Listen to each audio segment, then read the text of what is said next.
लखीसराय बाजरिया घुमैबौगे।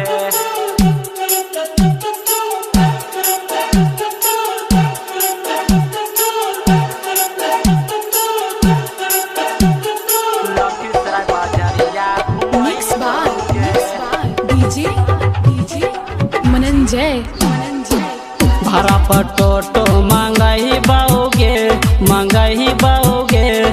लखीसराय बाजरिया घुमैबौगे घुमैबौगे घुमैबौगे गे। भाड़ा पर टोटो मंगैबौगे मंगैबौगे।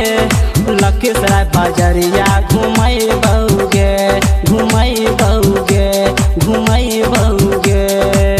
महादेव सिनेमा ले जइबौगे ले जइबौगे। महादेव सिनेमा ले जइबौगे ले जइबौगे। खेसरिया के फिल्म देखैबौगे हगे। भाड़ा पे टोटो मंगैबौगे मंगैबौगे। लखीसराय बाजरिया घुमैबौगे।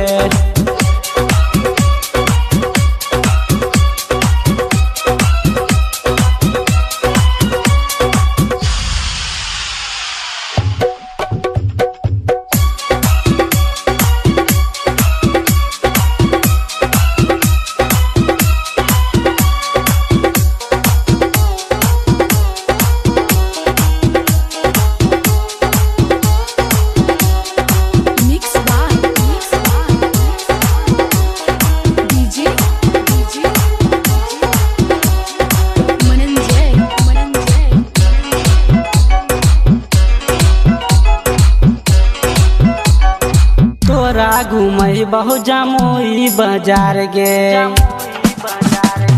हे गे सुनो तोरा घुमैबहु जमुई बाजार गे। ओ हाल दे बहु गलबा के हार गे। तोरे पसिन के किन देबौ पायल ककरो नहीं करे तहूँ के घायल। तोहरा के ठंडा पिलैबौगे पिलैबौगे। खेसरिया के फिल्म देखैबौगे गे। भाड़ा पे टोटो मंगैबौगे मंगैबौगे। लखीसराय बाजरिया घुमैबौगे घुमैबौगे घुमैबौगे।